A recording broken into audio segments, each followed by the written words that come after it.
Hi. So before introducing our episode with Suha Mohamed today, I'm just going to take a second on the events that led to the precipitous drop in the crypto markets last week. Now, I'm not going to restate or analyze those events, and I'm not going to do much more than just note the challenges that risk assets generally have during periods of Fed Reserve tightening. But I am going to state this. The encrypted economy isn't about the markets, crypto going up, crypto going down. It's not even a crypto podcast per se. It's about the ecosystem that is the encrypted economy. And that is not going anywhere anytime soon.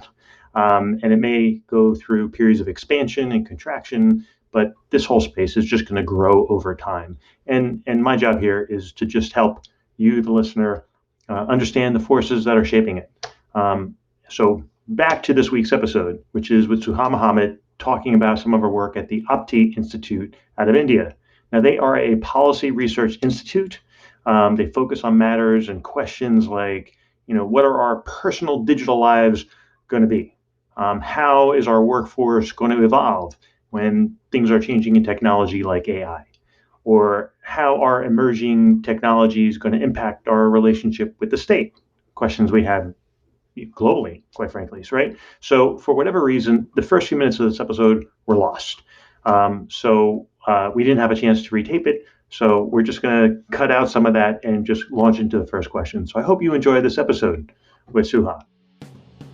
Welcome to The Encrypted Economy, a weekly podcast featuring discussions exploring the business, laws, regulation, security, and technologies relating to digital assets and data.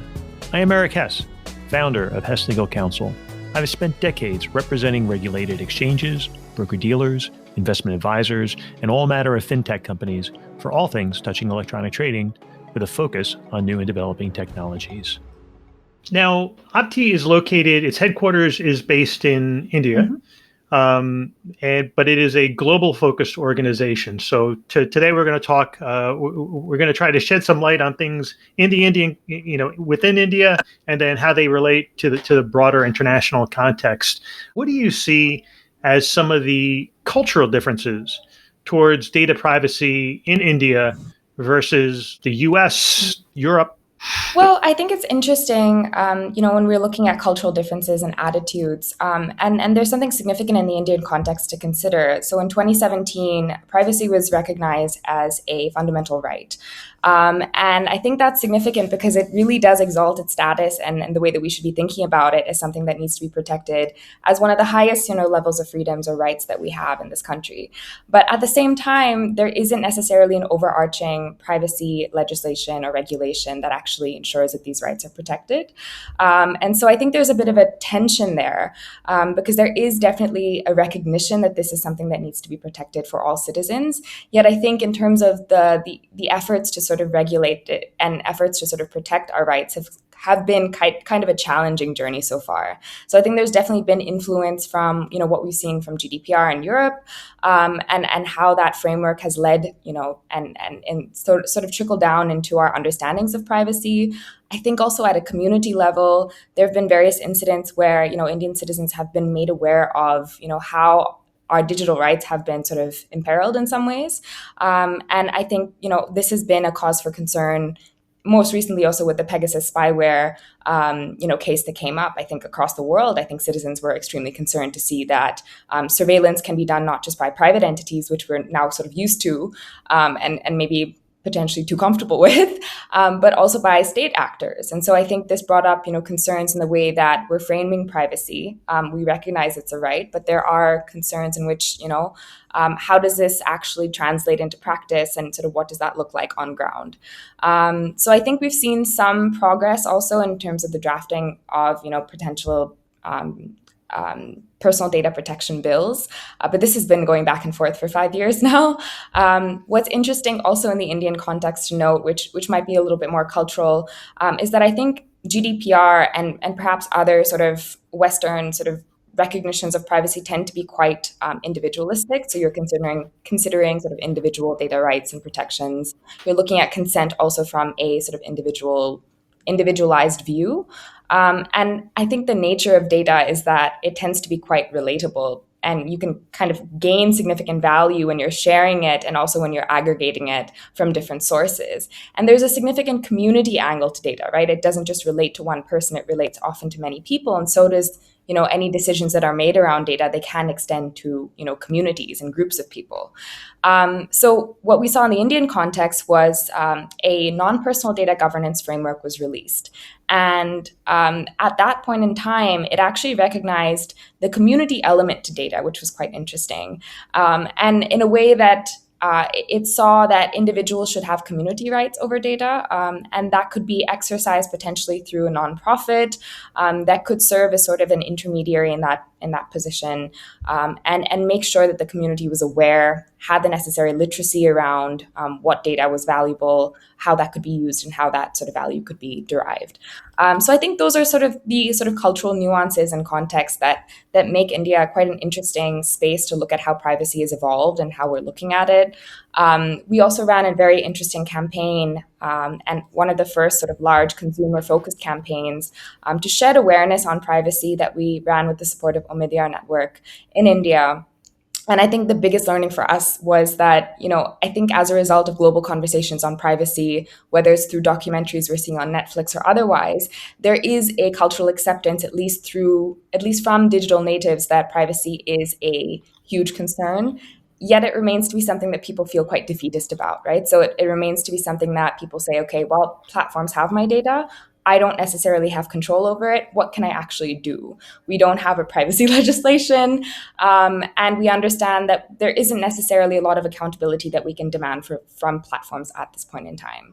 So I think taking that into account and sort of being aware of that context, and also being aware of sort of the nuances of how these structures play out, specifically in the global south, in countries like India, for instance.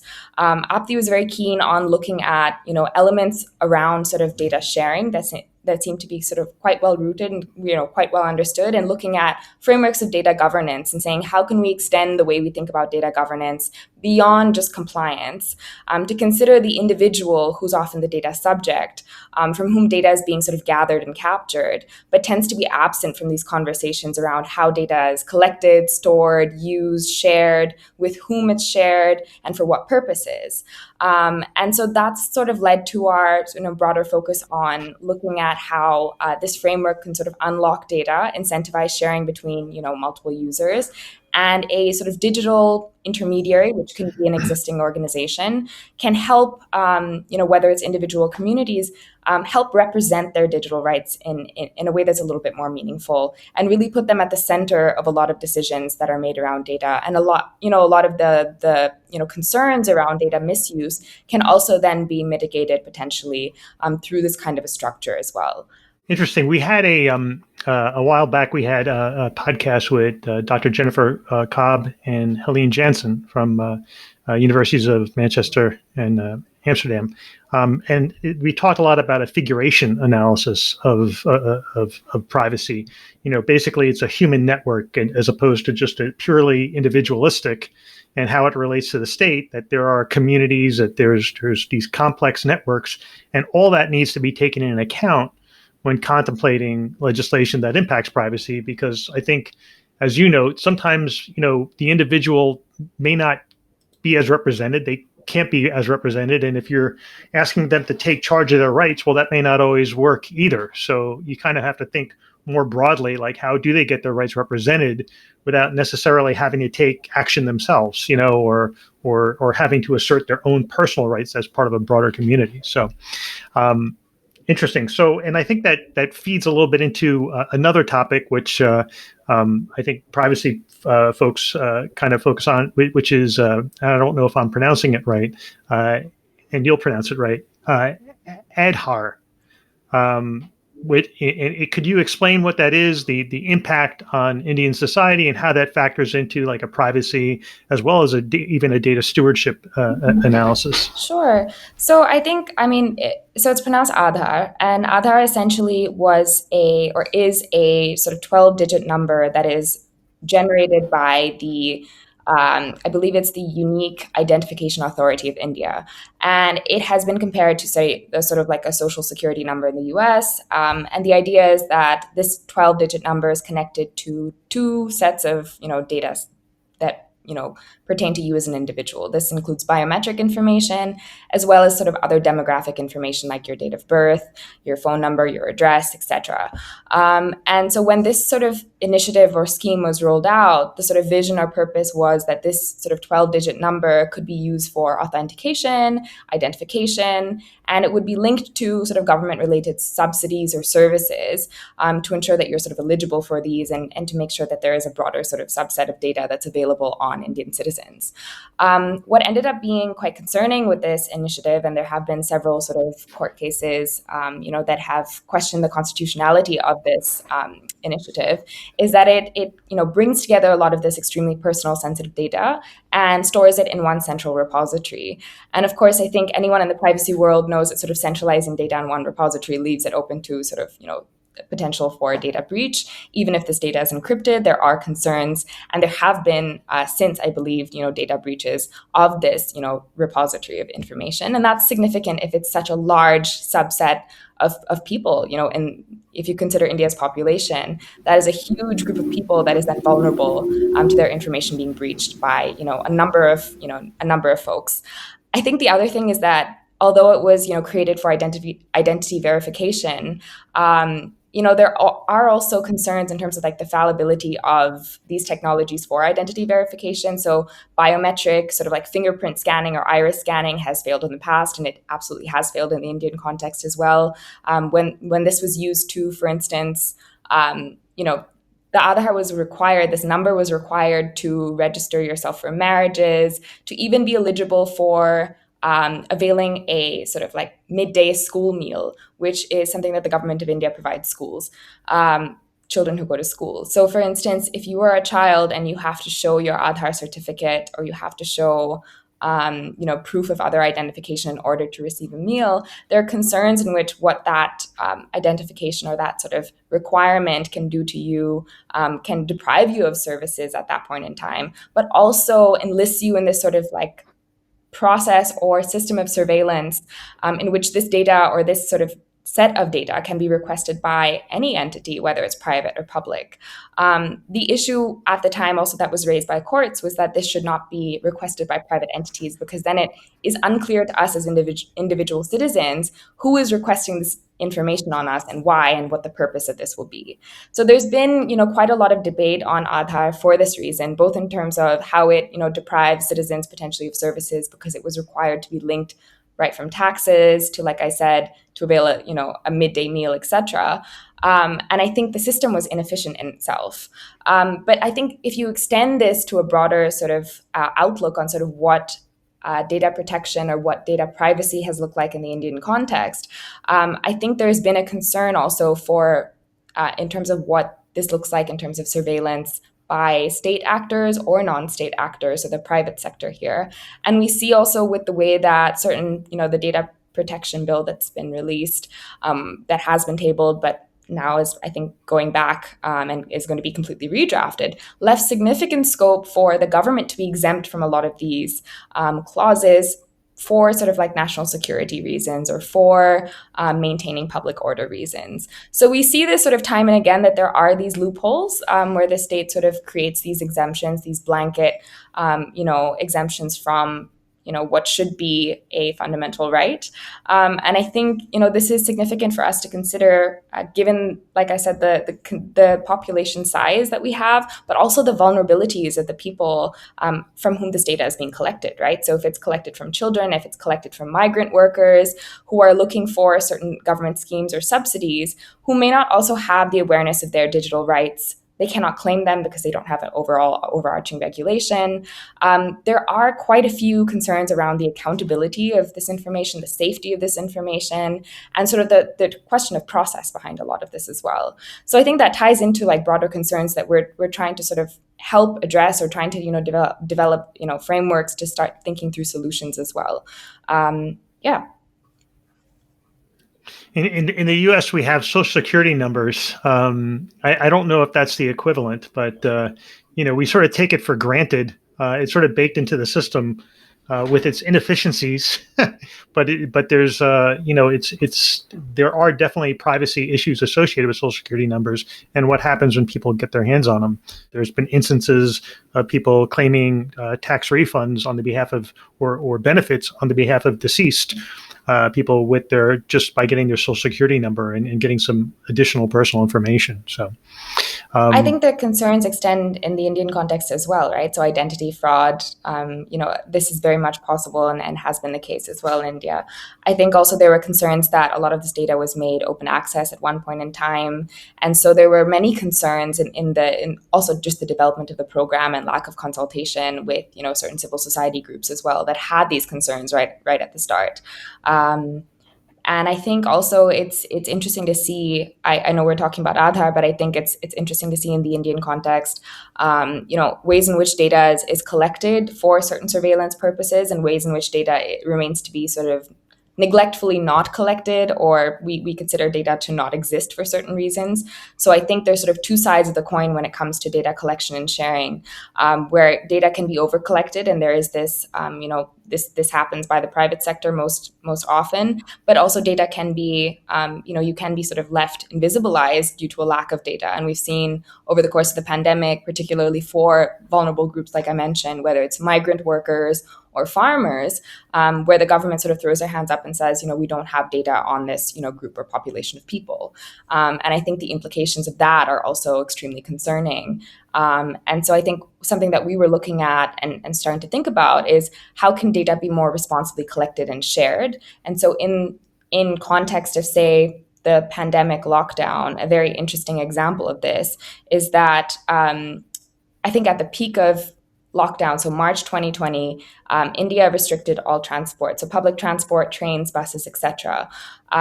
What's important to note in the Indian context is that a lot of citizens are traveling as migrants to bigger cities in search of work. And so when this lockdown was announced, a lot of them wanted to move back home. And without transportation, this is, 10 million people actually ended up walking back home. And this was a really long, arduous, really painful journey to sort of witness for the rest of the country. And the government, claimed to have no data on migrant workers, let alone on, the required sort of mobility information to actually chart their returns back home. And so this gap is really important because it's an infrastructural gap, but it's also a gap in recognition of, their data and sort of digital realities and rights as well. And so we were looking at how this can sort of be mitigated in some ways by looking at the role of, civil society organizations or the introduction of data intermediaries who already have a lot of data and information on, say, migrant workers or on farmers, and likely have a higher duty of care or loyalty towards this group of people and towards protecting this group of people. And we're looking at how that can extend also to digital rights and data governance in that sense. So we've seen the possibility of these types of organizations playing a larger role in helping represent the sort of digital interests of their beneficiary groups as well. And so that's what we refer to as data stewards in that context.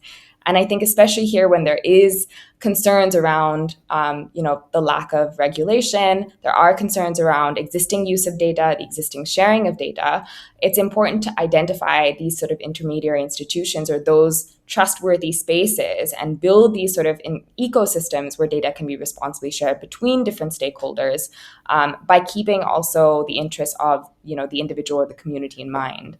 And that's really what we're looking into more, whether it's in migration or healthcare or environmental or climate data. And do you think there are certain countries that I guess outside of Europe and GDPR that are kind of leading the way in sort of trying to taking that sort of data stewardship approach, and how do you ensure that the underrepresented are in fact represented? Yeah, so I do think we're seeing some promising results in different pockets of the world. So when I say data stewardship, we really look at it as sort of like an umbrella term. And so within it, we see different models of data stewardship emerge. And this includes data cooperatives, data trusts, data exchanges. And we've seen I think in the US, there is a data cooperative that actually brings together gig workers who are, tied to a platform. So, for example, they're working with Uber, they're working with Lyft, they're working with DoorDash, different delivery workers or gig workers that are tied to a platform that suffer from a lack of data that actually determines their livelihoods, their wages, and an understanding of sort of, their role in the broader sort of gig economy or platform economy. And what this cooperative or what this data cooperative aim to do is actually to return that value around data and return that visibility to these gig workers by actually, pooling this data and making it available and more accessible to these workers, and ensuring that they have a little bit more decision-making power around who this might be shared with. And in the case of monetization, I think these decisions are also, important to understand. And through a cooperative model, we've seen, offline cooperatives do this quite well as well. You're able to sort of both vote on and redistribute value in a way that can be quite equitable. So I think we're seeing sort of the emergence of these data cooperatives, whether it's in the US, we've also seen this in South Africa in some ways. We've seen this in England where, we've seen the creation of energy cooperatives that are also trying to monitor energy use and sharing it both within, the cooperative itself, perhaps also back to the city if that's useful. So we're seeing data cooperatives as a model that has emerged and has been really, has given us food for thought of how we can have these systems be a little bit more participative and really, kind of translate the conversation from what's been really abstract. I think data has been considered an asset. It's, been likened to oil, but really it's such a relational concept that we really want to tie it to individual experiences. So whether it's a gig worker, whether it's a farmer who wants to learn more about their soil, all of this data is being collected and can be of value to individuals.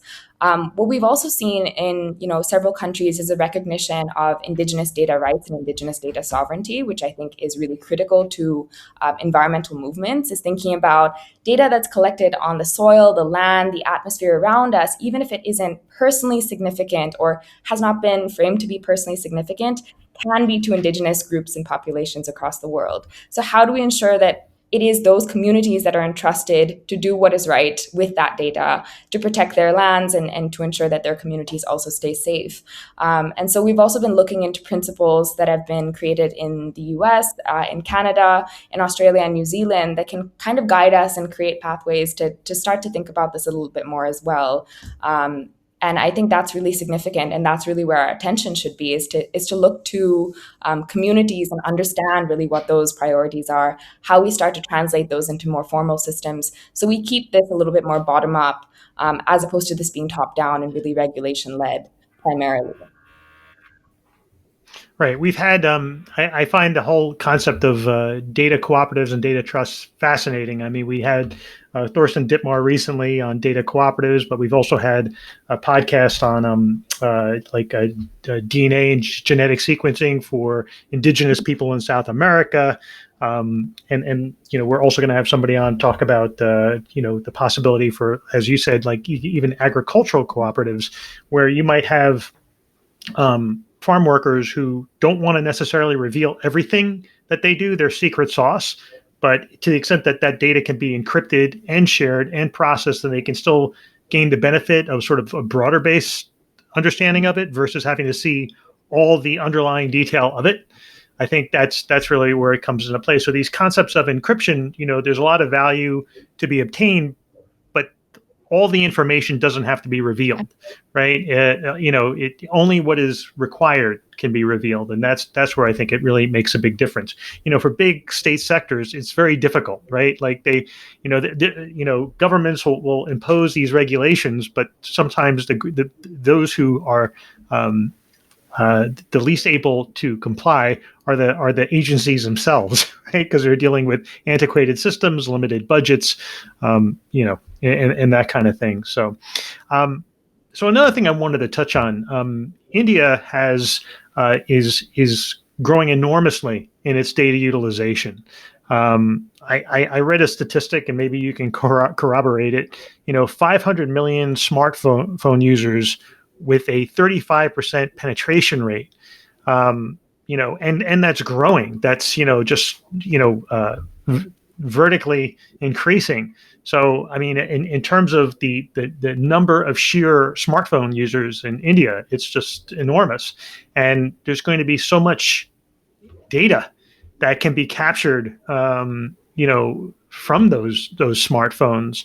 How can, what are your thoughts on questions like, again, we're talking about the individual and consent for, hundreds of millions of people, or can representation be encoded, like in smart contract or encryption? Like, what are your, when you, because obviously that's one of the things that you're thinking about in terms of data stewardship. In order to have that data stewardship, you need the protections. What are your thoughts on the challenges facing India and the rest of the world? But India is just such a enormous use case in terms of the sheer volume of smartphone users and their ability to also acquire these devices. Yeah, Eric, no, that's a big question. And I think it's one that we've been chewing on for a little while. And I guess I want to add to the enormity of the situation and the significance a little bit, because it's not just smartphone penetration, when it's not just seeing that volume of data increasing, through smartphones, our usage, and sort of the metadata that's generated as a result of it. But also we have an incredibly booming, IT sector. And that has also seen, proliferation of different technologies, whether it's IoT, whether it's, there's various startups that have emerged. I'm sitting in the startup capital in some senses of India. And we've seen, half a dozen, unicorn startups that have emerged that have very data-driven business models. And these business models also tend to be, their bedrock or their foundation is the collection of massive amounts of data across different sectors. So I think, just speaking to the volume and the enormity of data, and like you said, also the concerns around a significant group or population in India that is now, going online and increasingly sort of navigating this digital space, I think the concerns that we're seeing in some ways is twofold, right? So there are questions around an understanding of data literacy, data rights, and that's coupled with technical literacy, which still remains to be a challenge in India.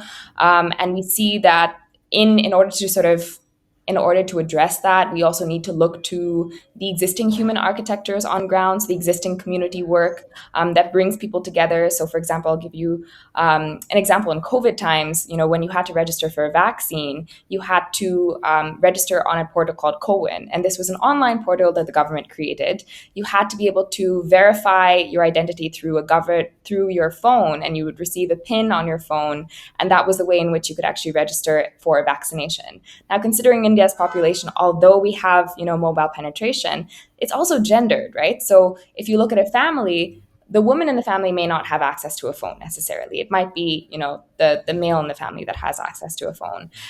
There's also a concern about, those who are at the last mile who don't have access to these devices, don't have access to this technology. And so looking at the human architectures around it, how can we look to existing community-based organizations, grassroots organizations, to help fill in this gap in some ways, help make the capacity available to both understand the technology and provide linkages that are offline as well, in terms of the delivery and access component of it. So I think that's the offline side of things.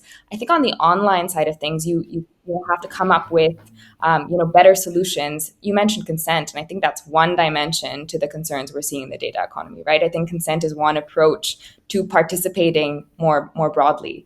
And I think even consent in the way that it's imagined in other populations, in other parts of the world, has also failed, right? We've seen how, notice and consent mechanisms in the West still don't provide individuals who can read, write, access online systems with an understanding of what's happening to their data or why, right? So I think even considering that the issue is consent related, kind of, ignores the vast other components and the kind of engagements and structural sort of ways in which data is, collected so passively. We don't know about it. We don't know about its value. So I think kind of going back to the solutions around this, I think it has to be a set of solutions, right? And we look at data stewardship as one piece of the puzzle. And I think that one piece of the puzzle even has to be looked at from two dimensions, right? It has to be supported top down. So through more supportive and more responsive policy that really puts the citizen at the center of the equation a little bit more, and recognizes that there is community sort of value to be had from this data. And I think one of the contentions there has been that, like I said, we have a huge IT sector And there are concerns that, this legislation can actually, threaten the ease of doing business, threaten the growing of this industry as well. So that's one side of things. I think the other is the bottom up interaction. So, as I was mentioning, there's a huge community of people who are going to be going online, whose data is already being collected. How do we involve them in these conversations, start understanding what data means to them, how it's valued, and have them be part of the conversation? So, whether it's through data cooperatives, whether it's through other modes of engagement, really sort of sensing the pulse of saying, okay, this is value that you can use and you can determine how it's used. And so I think kind of building those structures from the ground up will require, piloting out these systems of data stewardship a little bit more. Also, highlighting and maybe raising this issue for funders who are now looking at digital technologies, the development of AI systems as well. This becomes a significant part. Data governance has to be considered in this sort of exploration for new technologies and the applications of these technologies. So I don't think there's one easy answer to seeing how this can be solved, whether it's in the Indian context or globally. I do think there will be a significant role to play from public institutions, but also from private institutions that possess a significant amount of data as well. And making this available to citizens or having greater transparency around its collection will be one part of our sort of understanding of how we start to kind of build structures around it as well. What are the risks of weaponizing data for targeted communities? Not so much where a government entity doesn't take an action or doesn't account for these communities, but where there's a group that is affirmatively taking an action to use the data and targeting these communities, I guess, due to bad data stewardship. Yeah, I mean, I think we've seen a number of examples of specifically, really personal information, being able to locate a certain group of people or put together patterns of where this potential group of people could be from, what their religious backgrounds are, what their sexual orientations are. I think most recently we've seen that the weaponization of data can really extend to quite a broad group of people. So I was talking about femtech earlier, about a lot of applications that are collecting data on your fertility, on your mental health. And I think a big concern that we've actually seen in the US and that, can be a global example for us and something that we should take notice of is how, the collection of this, fertility data that has in the past also been shared with platforms can be used to actually, target groups of people that are going to, say, reproductive health centers, family planning centers, both identify sort of where they are in their cycles, what their sort of, what their sort of interventions are that they're choosing to seek, and how those can be, how they can be targeted on that basis. And that's on the basis of whether it's location data, whether it's fertility data. This is sensitive, very personal health data and information that's shared not only with private sector entities, but that, can be shared with, a number of groups with nefarious intentions as well. So I think when it comes to things like reproductive health, we have to consider, the gender dimensions of a lot of this data and a lot of this information. We've seen how location information in the past from dating applications has been used to actually, identify. I think there was a pastor, for example, that was identified as going to, a gay bar, and then he was outed by the community. And I think, these are the concerns from geolocation data. And I think part of what we're looking at in terms of stewardship of information is that when you come down to, looking at safeguards to protect this information, we assume that things like encryption are enough and they're okay. And as long as data is being shared with one entity that you know of, it's going to be fine. But I think studies have shown that, even location data, when removed of all of its personal identifiers, still has risks of being, there are risks of re-identification possible if you aggregate this data again with other sort of publicly available data sets. And so I think the risks are always going to remain. And I think we'll have to be extremely vigilant about ways in which this data is collected. I think we're seeing some progress in terms of having this data collected at the edge so that there's a little bit more control of, this data is collected on your device, it remains on your device, and it's only used for certain, very purpose restricted, measures or what you've consented to. But I think it's also up to us as individuals to ensure that we're pushing for more sort of data minimization in the way that we're thinking about this. So if you're, logging into an application and they're asking you for location data that you really don't need to give them for that particular service. In some ways, it's also about us being a little bit more vigilant about how we engage online in some ways too. And, considering your online behaviors a little bit more as well, and restrict location usage. So I think there's an interpersonal solution to that at some level. We don't have a lot of control around this so far. Like I said, systems are still sort of not 100% in terms of protecting these forms of data.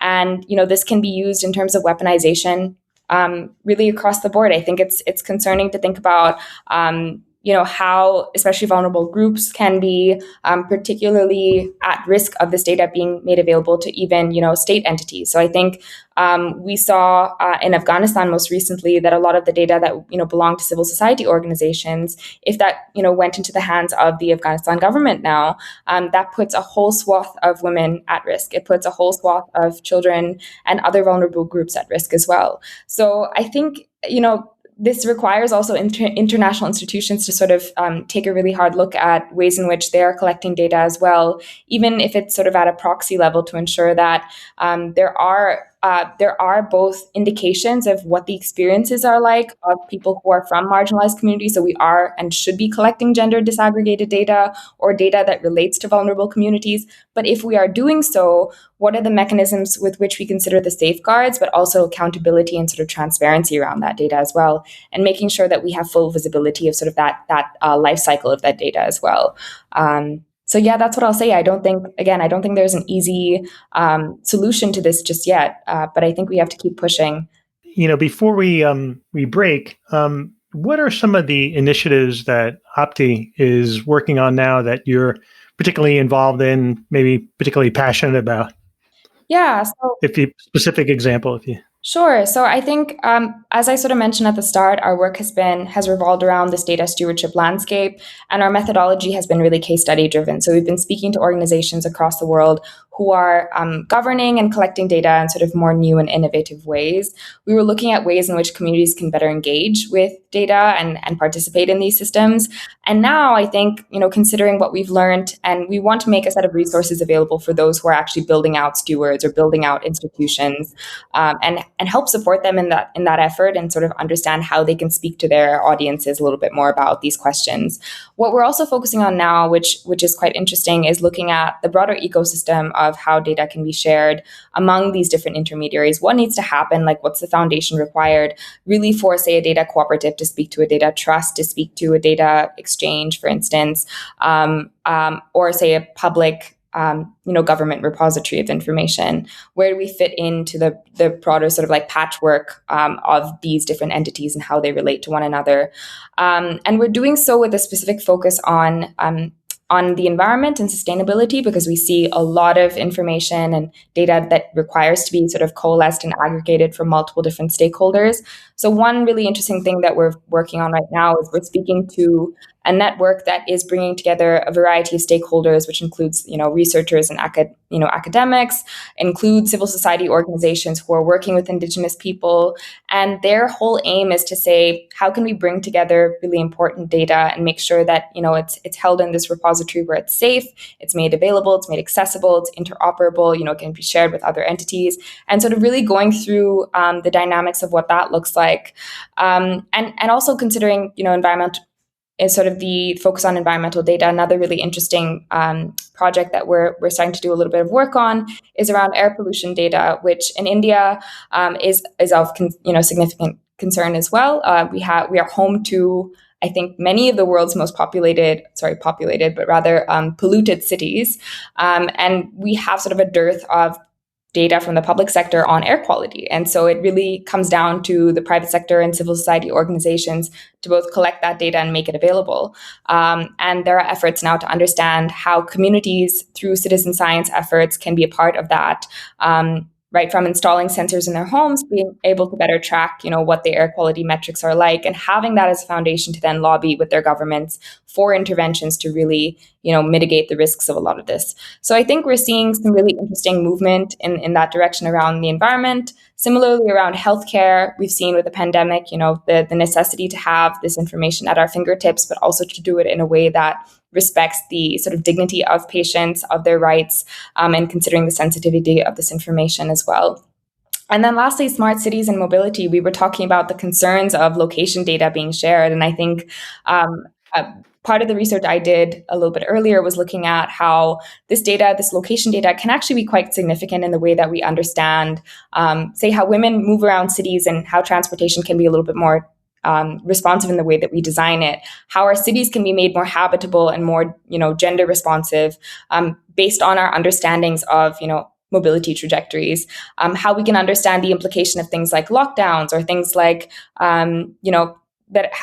enforcements that have been put in place with the pandemic. I think location and mobility data has been extremely, extremely influential and important for us to be able to share at a sort of hyperlocal city level, but also with our, national governments and also internationally. So I think we've also been looking at sort of those instances and speaking to, in some ways, multiple stakeholders who are involved and invested in these questions. And I think that's been really exciting, is that we get a really diverse set of experiences and an understanding of how different folks are thinking about this data and thinking about the sharing of this data, whether it's a government agency creating a data exchange for mobility data, whether it's a civil society group working with, indigenous communities and looking to preserve, digital rights, whether it is a, broader network of people that's trying to coalesce multiple different stakeholders. So I think all of these perspectives are super, super interesting. And we're hoping to kind of dive into these questions with, in a little bit more depth as we go along and sort of better understand, like I said, from the people, kind of what this can look like. And doing this through working groups, doing this hopefully through the creation of resources that can be actionable and can be something that communities or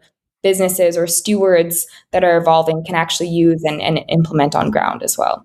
Well, great. It sounds like you got your work cut out for you. Yeah, lots of work that if you're interested in diving into these questions with us, there's a lot for us to continue to unpack, I think.